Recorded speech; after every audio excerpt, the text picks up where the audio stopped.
तो नमस्कार दोस्तों, स्वागत है आपका अपने अपने YouTube channel electrical with cute boy पे। इम्पॉर्टेंट टॉपिक पे आज बात करने वाले हैं कि बुक्स के बारे में बच्चों को बड़ा कन्फ्यूज़न होता है। जैसे पावर ग्रिड का एग्ज़ाम अगले महीने अक्टूबर लास्ट वीक तक हो जाएगा, ठीक है। उसके बाद एसएससी जेई के एग्ज़ाम तो 9, 10, 11 को है ही, ठीक है। एडमिट कार्ड आना बाकी है बस, उसके बाद आपको आपका एग्ज़ाम डेट पता चल जाएगा। अच्छा, यहाँ पे ना एक बड़ी कन्फ्यूज़न होती है कि बुक कौन सी यूज़ करनी चाहिए, या बच्चे के माइंड में एक सवाल होता है हमेशा, ये बुक इनफ है या नहीं है, ठीक है, ऐसे करना चाहिए, कितनी बुक्स इनफ होती हैं। तो तैयारी के लिए कितनी किताबें इनफ हैं यानी बहुत हैं, ये कभी भी डिसाइड नहीं होता, ठीक है, कि तैयारी के लिए कितनी किताबें इनफ हैं। अगर तो आपके बेसिक्स बहुत अच्छे हैं, ठीक है, आपने थ्योरी बहुत अच्छे से पढ़ी हुई है, न्यूमेरिकल्स बहुत अच्छे से आते हैं आपको, तो अगर आप एक किताब भी लगा लेंगे ना, कोई सी भी, तो फिर भी आप अपना अच्छा पेपर करके आ सकते हैं। और अगर तो आपको लगता है कि एक किताब आपके लिए सफिशिएंट नहीं है, तो फिर आप एक से ज़्यादा भी यूज़ कर सकते हैं। देखो, क्वेश्चन घूम फिर के वही आते हैं। जैसे मान लो यूथ अपने आप में इतनी बड़ी किताब है, अगर उसको आपने लगा लिया तो आपने सारे वैरायटी ऑफ क्वेश्चंस को प्रैक्टिस कर लिया, चाहे वो थ्योरी के हों चाहे न्यूमेरिकल के हों। अब एक बात बताओ ज़रा, जब आपने सारे थ्योरेटिकल और सारे न्यूमेरिकल क्वेश्चंस को एक बारी प्रैक्टिस कर लिया है, तो क्या आपको यूथ से ज़्यादा और कुछ लगाने की ज़रूरत है?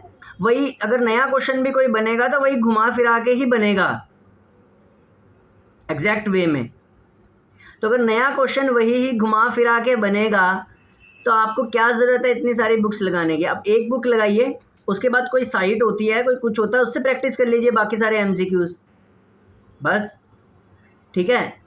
अब जैसे मेरा स्टाइल होता है, मैं क्या करता हूँ, यूथ लगाई, ख़त्म करी, उसके बाद कोई एक्सेसिव करने की ज़रूरत नहीं है, यूथ को एक बार ही किया, ठीक है। यूथ पे मेरा ज़्यादा बिलीव होता है because it has a very variety of question. या साथ साथ में एक आर.के. राजपूत लगा ली, ठीक है। आर.के. राजपूत को मैंने 892 टाइम्स 892 बार रिवाइज़ किया हुआ है, तो आर.के. राजपूत को मैं एक दिन में ही ख़त्म कर लेता हूँ, ठीक है, 10-11 घंटों में ही मैं ख़त्म कर लेता हूँ, क्योंकि मेरे को सारे क्वेश्चन रटे पड़े हैं, याद हैं सारे के सारे। जिसने 892 बार करी हुई है आर.के. राजपूत, उसको कोई भी प्रॉब्लम नहीं है, ठीक है। तो आर.के. राजपूत मैं एक दिन में कर लेता हूँ।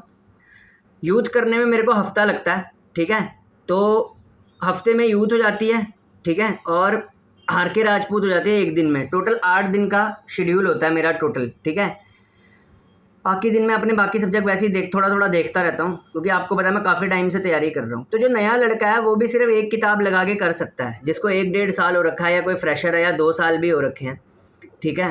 तो मेरे जितना ज़्यादा एक्सपीरियंस नहीं है, तो एक किताब ले ले, कोई सी भी हो, चाहे वो कोई सी भी हो, उसको लगा के। वैसे तो यूथ ही बनता है यार सबसे अच्छी किताब में, मेरे को तो यूथ ही पर्सनली अच्छी लगती है, क्योंकि आर.के. राजपूत में सिर्फ थ्योरेटिकल क्वेश्चन है, तो थ्योरेटिकल क्वेश्चंस को रिवाइज और पकड़ बनाने के लिए, फंडामेंटल्स के लिए तो आर.के. राजपूत अच्छी है। लेकिन जिसने थ्योरी विद न्यूमेरिकल पढ़ना है, यूथ इज़ वेरी सफिशिएंट। आप यूथ में अर्थिंग के क्वेश्चन उठा के देख लो, अर्थिंग पे सारे टॉपिक दे रखे हैं उसने, एक से भी नहीं छोड़ता, एस्टिमेशन में भी नहीं छोड़ रखा, किसी में कुछ भी नहीं छोड़ रखा उसने। यूथ करो, ख़त्म करो काम, उसके बाद कोई एक्स्ट्रा कोई साइट होती है नेट पे, उससे प्रैक्टिस कर लो, ठीक है। तो ऐसे भी हो जाता है, ठीक है। तो ये नहीं कि इतनी सारी बुक्स ही आपको पढ़नी है, ऐसा कुछ नहीं होता। बुक्स ज़्यादा पढ़ेंगे या उससे ज़्यादा होगा, बुक्स कम पढ़ेंगे या उससे ज़्यादा होगा, ऐसा कुछ नहीं है। आप अगर अपने नोट्स के फंडामेंटल्स को अच्छे से रिवाइज़ करते हैं और कोई एक किताब भी लगा जाते हैं, तो भी सिलेक्शन होता है, और होता है बच्चों का।